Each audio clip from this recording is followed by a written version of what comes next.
have a really awesome guest here tonight. I can tell already. We were chatting a little bit, and I like this guy. I don't know what it is about him. There's something about him. Let's see what kind of magic we can make tonight. All right. I like it. That's cool. So who is this guy? This is David Mayen. And hey, who are you? My name is David Mayen. I told you that. Are you really David Mayen? Yeah, I am. In the flesh. That's so cool. And I'm glad you're here. Thank you. And thanks Pleasure for to be here. Yeah. There is a rumor that you have a cure for insomnia. Shh, don't tell anyone. And I'm curious about this because I know Carlos and I can speak for both of us, Carlos, we are insomniacs. And we just chalked it up to that, one fact we learned recently that, most geniuses are insomniacs. So we're just going with that, right? Until otherwise, right? So I would love to find out about this. Okay, cool. Well, I think the first thing that we need to address is the term cure. So in order for a cure to be a reality, there has to be some level of perfection. And with the human species, there's no such thing as perfect sleep.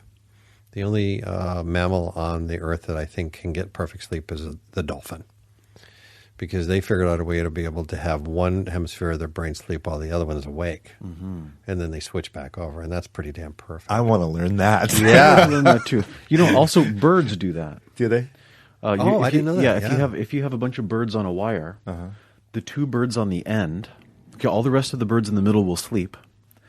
The bird on the far right will keep its right eye open and the left eye closed, and one hemisphere will sleep while the other stays alert. And the bird on the other end does the same thing, so it's a survival mechanism for the flock. Awesome. Yeah, amazing. Cool? Yeah, but anyways, that's awesome. I just had to spit that out. That's awesome. So with human beings, there's no such thing as perfect sleep.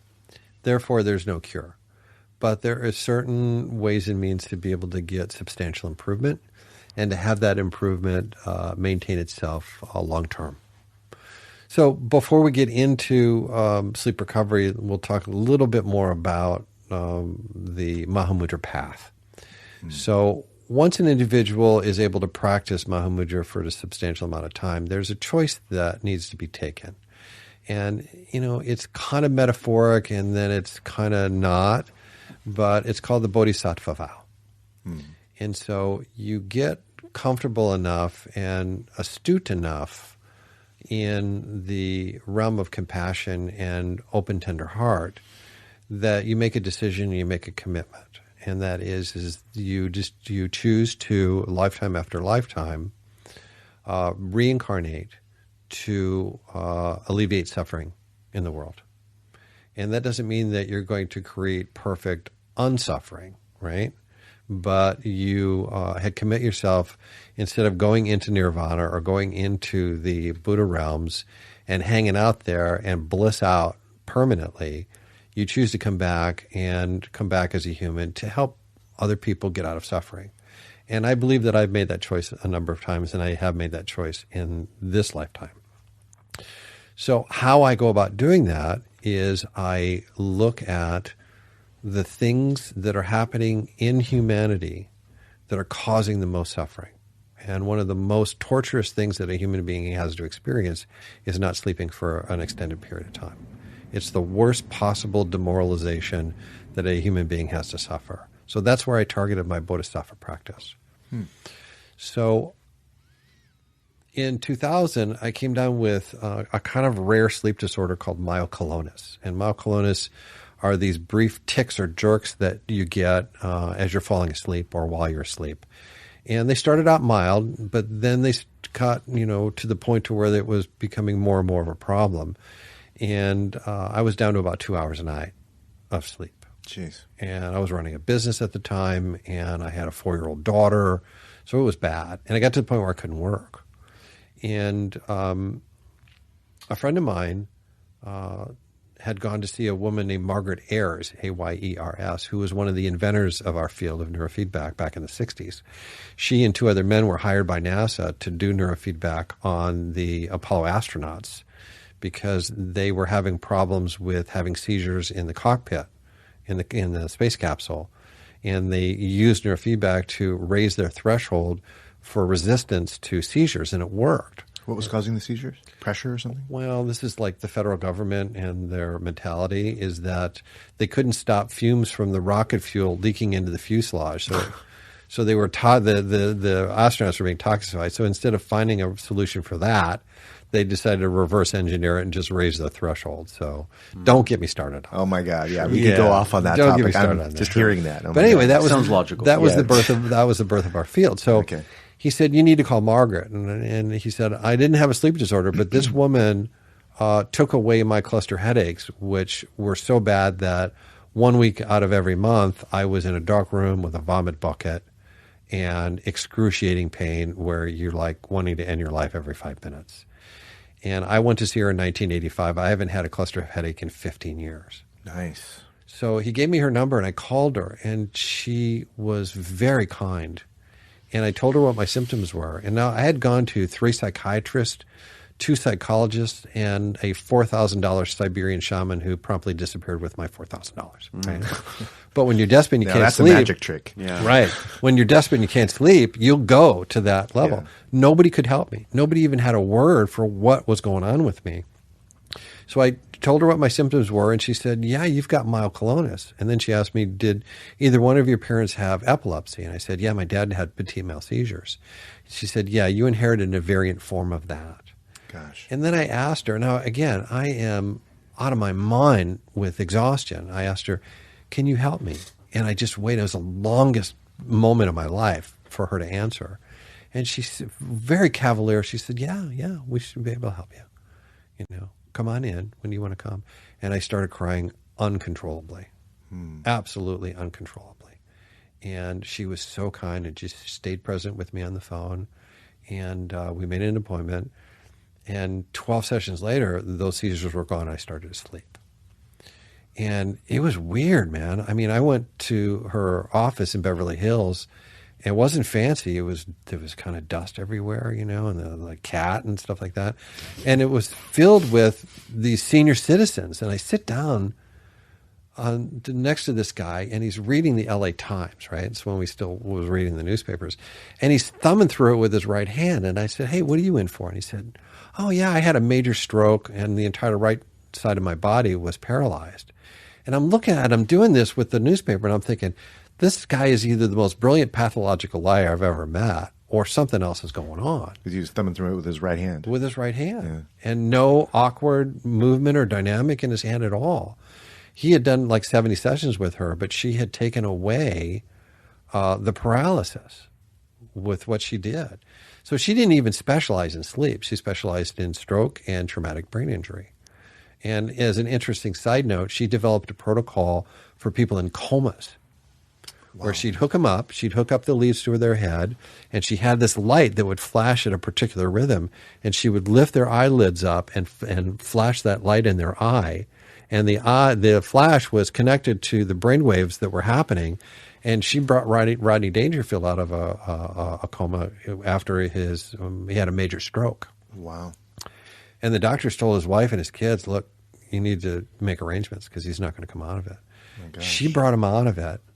And he spent the last 14 hours of his life conscious, aware, joking, loving his family. And then he had another stroke after the 14th hour, and then he passed away. Oh, gosh. But she did that for dozens of people, literally. So after I got stable, I asked her, I said, "How many people in your field specialize in using this technology for insomnia?" She said, "Oh, none."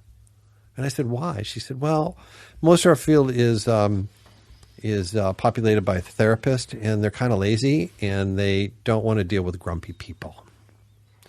But it was at that moment that I realized that this is the perfect way for me to practice the Bodhisattva vow, And so that was the beginning of it. And I was still running another business. And so I bought my own system, almost like a toy, and started playing with it, and I got good at it. So in 2004, I went and got the credential to do neurofeedback through EEG Spectrum International. And then in 2008, right before the recession, I started sleep recovery. And so sleep recovery is the world's first innovative insomnia clinic of its kind. And it's still basically the only clinic who does what it does the way that it does it. So over the course of these last 12 years, I've been able to take technology and repurpose it specifically for insomnia. And as far as I know, nobody else has been doing that. Wow. Yeah. As a brief segue, in honor of Rodney Dangerfield, you know why he got those strokes, right? No. It's because he gets no respect. Oh, yeah, that's what it was. That's yeah. why. Yeah, that's what I it just was. had to say that in honor of the great Rodney Dangerfield. Yeah. So, all in all, how long would you say you've been doing this neurofeedback? Then, what's the? Well, professionally, I've been doing it since 2004 when I got my credential. So that's probably the best place to start. Yeah. Okay. Right. Awesome. So maybe could you take a minute and for any listeners, kind of give them just a real quick rundown on what is neurofeedback? How does it work? What's the equipment like? Just kind of what is that? Well, neurofeedback has gone through a number of technological and evolutionary phases. So the neurofeedback that Margaret Ayers used with NASA was very, very simple. And it was basically a one-trick pony. And the technology now has far surpassed that. So neurofeedback is based upon the premise that the brain is highly self-intelligent, that it knows about itself, it has its own separate personality, it has its own separate agendas, and that basically it's running the show, not us. And the best metaphor that I like to use is that the brain is like a 2,000-core supercomputer with unlimited RAM and unlimited hard drive space, and it probably has its own cloud storage that we're not even aware of, right? And our ego and our personality is like a little crappy piece of Windows 95 software in the corner of that hard drive, right? But that little piece of software thinks it's running the show, and it's not. And scientifically, they were able to prove that. They did the study that proved basically that self-will is a joke, that we don't really have self-will, that the brain and its inherent self-intelligence makes the decisions for us a full 2 seconds before it delivers it to us and allows us to think that we made it. And that's every decision we've ever made in our entire lives, right? So talk about humility, right? We don't even just do it up here. I mean, it's been in here and here. It's yeah. heart and your gut and other parts of your body. It outsources. Yeah, exactly. So neurofeedback kind of followed the allopathic model of Western medicine, which is don't get to the source, treat the symptom, right? And so what they did is they developed these protocols that were supposed to be used for anxiety or depression or ADD or ADHD, right? So they're chasing the symptoms of this stuff. And it worked kind of, but not really as good as it should. And all my credentialing was in that type of neurofeedback. It's called 1020 neurofeedback or classical neurofeedback. And it was overcomplicated. You know, the protocol for anxiety would work kind of with one person. The other person, it would give them panic attacks, right? Because everybody's brain's wired a little bit differently. And so I got really frustrated. And it was at that point that I started looking around for, a platform or a series of platforms that I could repurpose for sleep recovery. And so that started the journey of finding out how insomnia manifests in humans, because nobody really figured that out, right? I mean, we looked at doctors and researchers in the sleep medicine community, and nobody really cared because they were only interested in treating the symptom.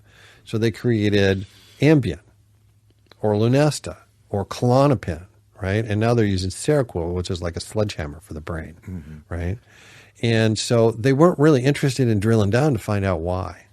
So here's what I found out, is that insomnia is not a neurochemical imbalance like most doctors think. Therefore, medications don't work.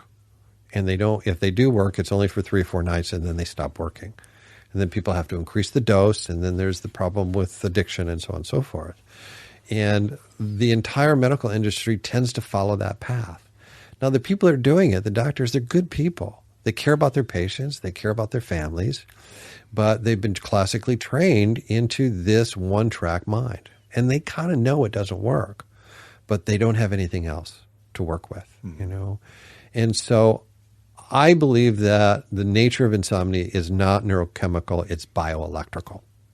So we have a whole symphony of electrical activity that courses through our brains all day, every day. And it's responsible for everything we do, how well we walk and talk, how well we move our arms and legs, how calm we are, how much anxiety we have, how well we sleep or don't sleep. I also was able to ascertain that the brainwave instabilities that are at the source of insomnia are hereditary. They get passed down from parent to child. And it stands to reason that people inherit hair color and eye color and skin color from their parents. They also inherit brainwave patterns from their parents. So what do we do with this brainwave instability, right? Do we keep throwing drugs at it, which obviously hasn't worked, right? Or do we try to find a new way to approach it? And that new way needs to honor the inherent self-intelligence of the brain, because most of Western medicine thinks the brain is 3 pounds of stupid, right? That it has no self-intelligence, that it does not have the ability to exact changes for itself for its own benefit, right? So we treat it like it's a stupid organ. It's not. It's not. So the brain knows that these instabilities are there. It also knows they're not supposed to be there. But it's a design flaw in itself, where even though it knows these little mini power surges are there, it can't self-correct without like an outside mirror. So what I did is I started to experiment with different platforms of neurofeedback to find how we could give the brain instantaneous, accurate feedback and deliver it in such a way that was non-invasive and safe, to give the brain the opportunity to self-correct. Now, we'll get back to the allopathic aspect of it. So if you're listening to like binaural beats, right, or shamanic drumming, it will create a theta state, but there's no feedback. There's no returning information back to the brain. So as soon as the music ends... One-way communication. Right. As soon as the music ends or the drumming stops, the brain goes back to the status quo. So what we need to do is take that information about the brain misfiring and feed it back to the brain through the auditory system. And this is where doctors kind of start swallowing their tongues, because they're like, what? You know, you don't have to force the brain to do anything? And I say, no. You know, you don't have to allopathically do it for the brain by treating the symptom? And I say, no. You know, it's kind of like that Chinese idiom that if you give a man a fish, he eats for a day. If you teach a man to fish, he eats for a lifetime, right? So if you try to do it for the brain doesn't learn anything. But if you show the brain what's wrong and you give it the opportunity to exact the change on its own, it will always remember that change, especially if it's for its own benefit. It's learning. Right, exactly. And the brain does never forget anything, ever, right? So over the course of 15 sessions, we have this process where there's two sensors on the scalp, one on the left hemisphere, one on the right. And this centrally pulls data, and that goes into software. And the software does like a Google search on that data, and it looks for where the brain is firing too much amplitude, right? Which are like little mini power surges that are happening in the brain. And those are the things that are responsible for insomnia, anxiety, panic, unresolved trauma, right? Inability to pay attention, right? Inability to enjoy things, the ability to meditate. I mean, the list goes on and on and on. So once the software can ascertain where those instabilities are firing, it feeds that information again through the auditory system. And so when the brain hears that data feed, it's happening the instant before it's going to misfire again. So the software will calculate the duration and the rhythm of that instability firing. And when it comes around the bend again, and it's just about to misfire a millisecond before, it gets the heads up through the hearing. Now, here's how scary intelligent the brain is. The brain goes, I see what you're trying to do. You're trying to show me that when I fire this way, the same thing happens. But you gave me the heads up, so I can do a 180 and I can fire in the other direction. And the software says, well, how'd you like that? And the brain goes, oh, I feel better, right? My arousal and anxiety went down. Software says, okay, would you like to do that again? And the brain goes, oh, hell yeah, right? And so 6 to 8 times per second for 33 minutes, there is this elegant dance or exchange of data between the brain and the software that's customizing that protocol for that brain for that day, which will change, and it will re-customize the protocol for that brain the following day for the next session. And this is very different than the old one-trick pony type of neurofeedback. Wow. So how often do you do the sessions? Well, with the COVID lockdowns, everything is telehealth. So what we do is we actually consult people over the phone. We'll have them fill out intake forms. We make sure they're an absolute good candidate, because not everybody is. So we're very selective on who we take. And then we'll ship the equipment to them, and it's sanitized with rubbing alcohol, so there's no cross-contamination at all. And they'll do one session each day for 3 days and then take a day off, because the brain is learning a tremendous amount. And there's a lot happening between where one session ends and another one begins, as far as the brain taking that information and reconstituting itself. So we give the brain a day off, so we can get through those 15 sessions in about 21 days. And then when they're done with the equipment, the reverse happens. They clean it up, they pack it up and send it back to us. And then we repackage it, resanitize it, and send it to the next person. That sounds fantastic. Yeah. I think the Authenticity Show needs to try this out. I know. mean, Seriously, this sounds amazing. Sounds fabulous. Yeah, we could do that. We could do that. Let's do that. And the cool thing is that the brain will choose like an action item list of the most egregious offenders, right? And insomnia and anxiety tend to be the two top on the list. Mm-hmm. And insomnia and anxiety are kind of like two sides of the same coin. One exacerbates the other. When people don't sleep, they're exhausted the next day, right? So they're pounding the caffeine, right? They're struggling through the day. They're really afraid because they don't know if they're going to make it to the end of the day, right? And then they have that preoccupative fear or phobia that they're not going to fall asleep again. And so they fall asleep with that anxiety. Mm-hmm. And so the anxiety makes the insomnia worse, and then the insomnia and the exhaustion makes the anxiety worse. So it's a downward spiral. It really is. So it addresses both of those at the same time. Mm-hmm. And then once we see movement for that, then the brain will start moving down the list, and it will start refining the brain waves for focus, concentration, mood stability, the ability to enjoy things and hobbies that we didn't before, the ability to listen without interrupting is a big thing for people, and just general overall waking up, feeling rested, feeling good, like you got plenty left in the tank after your 5 o'clock, shift is done. And that's what people need. So it's not just about restoring insomnia or restoring sleep. It's about giving people their lives back.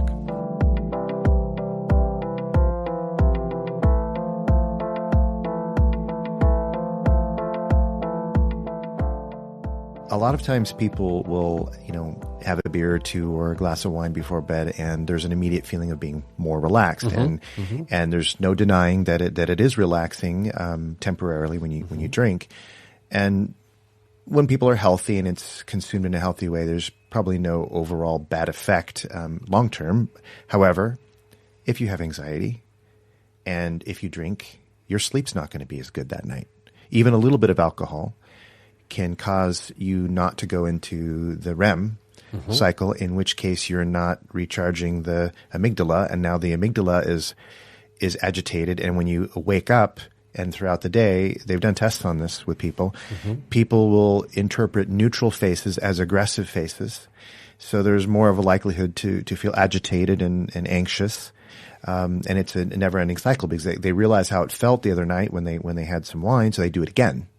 So they're chronically underslept, and they've said that when they were looking at alcoholism and domestic violence and things like that, it wasn't so much that the alcohol and being drunk was a direct route to the violence. It was an indirect route because of the chronic lack of sleep that turns people. I mean, it would turn anybody batty. Yeah. A little psychotic, over time.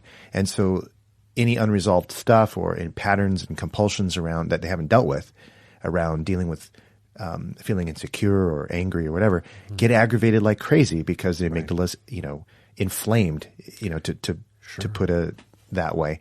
And so there's more of a tendency to snap and to beat on somebody or to, why are you looking at me like that? Yeah. Yeah. And I hear that tone, just nutty.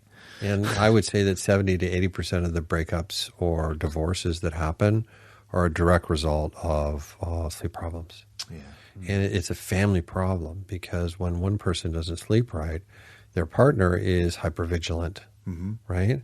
Like if I roll over too loud or if I get up and go to the bathroom, it's going to wake them up and they're not going to back to sleep. So they start having insomnia problems, right? And then the kids are very, very good at reading parents.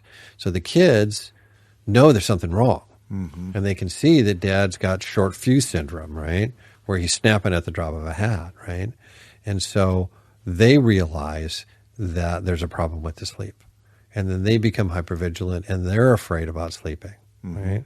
And it's devastating for the whole family. It's viral. Yeah, and that's just the microcosm. The macrocosm is the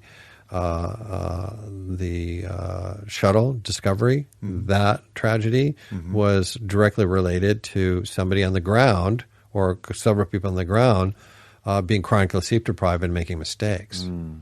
Right? Chernobyl, same thing. Wow. Same thing. Right? Wow. Chernobyl was the worst nuclear disaster in human history, and it was because people were chronically sleep deprived. So it's a big, big deal. Yeah, it's a big deal. Wow. I just got a vision of a TED Talk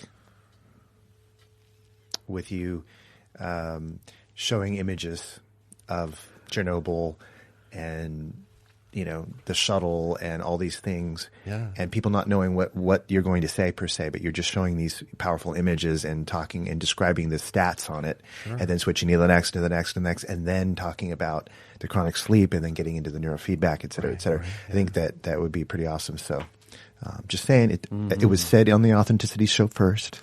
Yeah, that's great. When your TED Talk comes I'd love out. to do TED, but TED's on lockdown right now. So Yeah. It won't be forever. No, it won't. I could It totally won't. see it. Yeah. Wouldn't that be great? Oh, fantastic. It would have be such a profound and stark contrast to be able to present a solution like that. Sure. After showing the trauma and then boom. Sure. Yeah. You You want to talk a little bit about the trauma?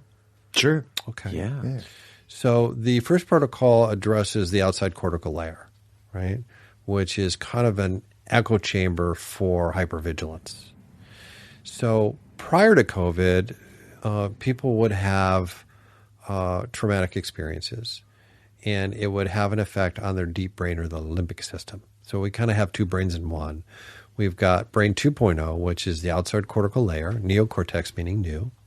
And then the limbic system, where the amygdala is, which is the fight or flight survival mechanism, is brain 1.0. And that's the brain that we used before we developed the use of language. And so the first protocol that we were talking about addresses that outside cortical layer, because that needs to be stabilized first, right? And we get good mileage from that. But there are certain portions of the population that have had traumatic experiences. Sometimes they don't even remember what they were, right?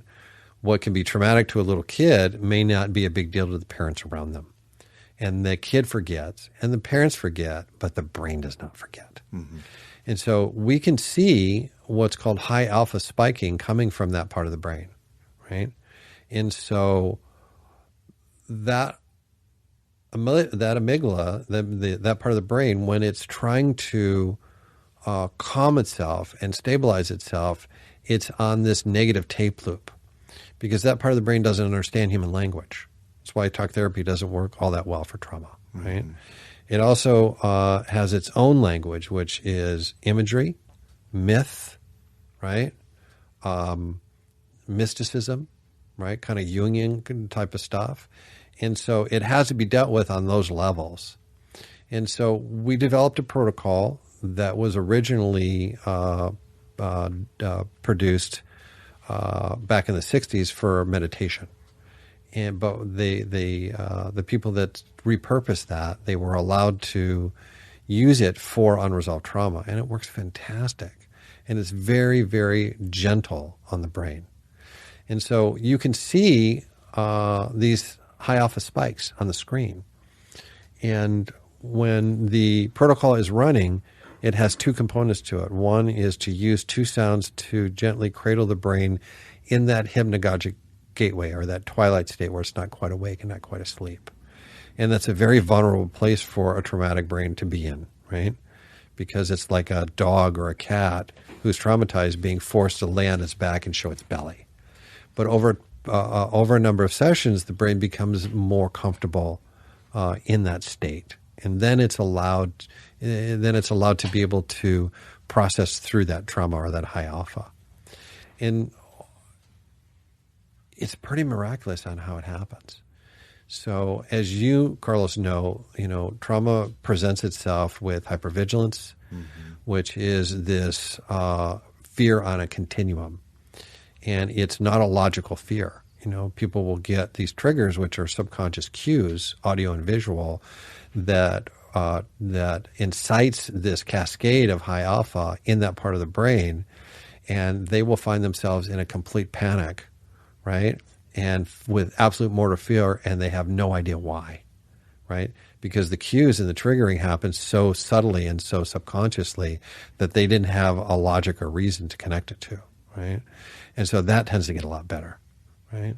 People that have really severe trauma, they never feel safe in the world. And it kind of presents itself like, I don't know when, I don't know where, I don't know how, but around some corner, something bad is really going to happen. And they wake up that way, and they go to bed that way, and their dreams manifest that too. So it's literally like solitary confinement. So usually from session 1 to 5, we'll see additional improvements in sleep, and that reactivity and the hypervigilance will start to come down. After about 15 or 20 sessions, it goes down and it stays down. And then they're able to, they still will have triggers, but the emotional intensity that's connected to them is a lot less. It's a lot less. And what we're finding is that before COVID, about maybe 30% of the people would test with further brainwave signature for mild to moderate trauma. Now it's about 85 to 90%. Yeah. Wow. It's very significant. And children, 7, 8, 9-year-old kids are presenting with mild to moderate trauma. Well, and some of it's really severe too. Yeah, there's mass fear. There is. Well, yeah. I mean, everything has been disrupted. Human beings have been reading each other through facial features for thousands of years. And within a year, that has been cut off from us. Yeah, everybody's got a mask on. That is a huge blow on a very subtle level, I feel it. Yeah. I totally feel it. Right. I'm missing hugs Oh, yeah. like crazy. Yeah. I always knew that I'm wired, for physical affection, but I think at some level most human beings are. I'm just more aware of it. Sure. I definitely feel it. Yeah. And loneliness is like a slow cancer. Yes, it is. And pet owners, God love them, but you cannot replace human touch with a dog. You can't, and people slowly get very nutty, and they're the last person to know. Yeah. And that was before COVID. Now it's like the national pastime. It used to be baseball. Now it's isolation and loneliness. It is. Well, and speaking to the dog comment, because there are lots of benefits to having a dog. It does warm your heart. It brings love into your home. It builds connection and compassion. All sorts of good things. Not saying any of that. However, it doesn't really replace a human being holding you. Yeah. It doesn't. It's better than nothing. But it's better than nothing, yeah. But people, and if you talk to them, they'll admit it. They think, oh, I don't need people anymore. I've got my dogs. Yeah. And that's, no. Yeah. And you can tell because of the other patterns in their persona, what they show.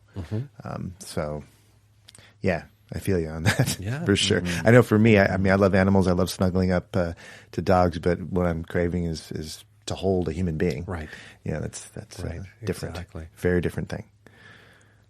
So I think maybe what the next thing we can do is work on an arrangement where I get you guys a system for a couple of weeks. Wow. Yeah. Right? And you do sessions, and I interview you.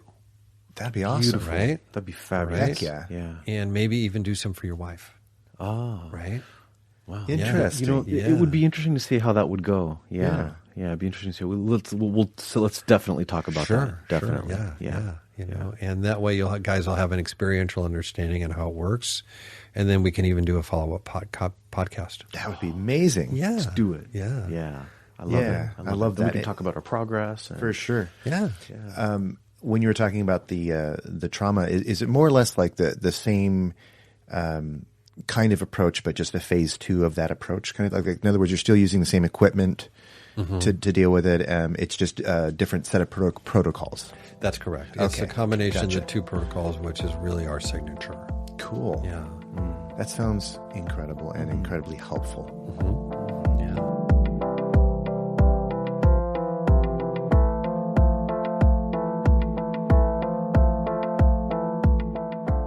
I had a client that came in with us. Well, actually, I had 2. Interestingly, Satch and I have talked about how we get like the same complaints within like a week of each other. It's weird. Like they're all hooked up to the cosmic internet and they hear each other or something. But anyway, so I had 2 sleep phobias come in, and I had never even heard of sleep phobia before. Very common, yeah.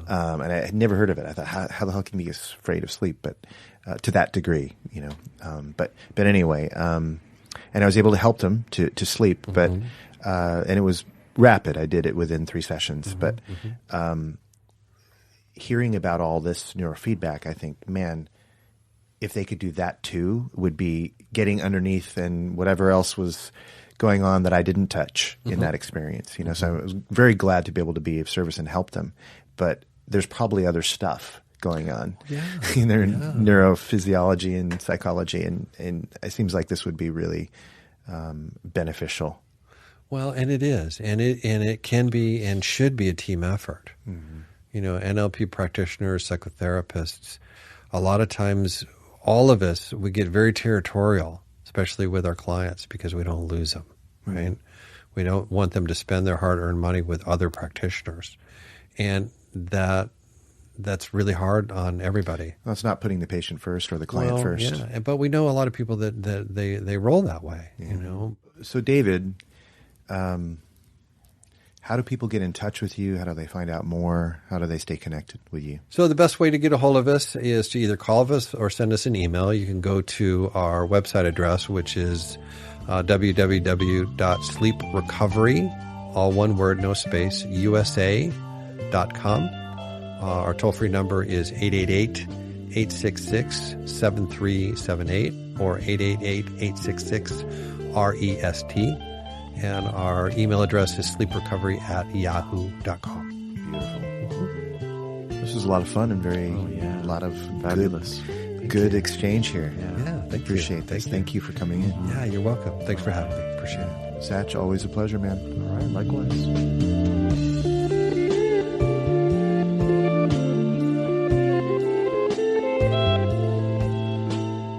You've been listening to The Authenticity Show with your hosts, Carlos Casados and Satch Purcell. Very special thanks to our guest, David Mayen. If you'd like to learn more about the work David Mayen does with sleep recovery, you can go to sleeprecoveryusa.com or send him an email at sleeprecovery@yahoo.com. My name is Oliver Altine. I produce the show. I also wrote our theme song, which you're listening to right now. Please subscribe to The Authenticity Show if you haven't already done so, wherever you get your podcasts, and connect with us on social media. That means like us on Facebook, follow us on Instagram, check out our YouTube page. And you can find our website at authenticityshow.com. Thanks for listening, and have an authentic day.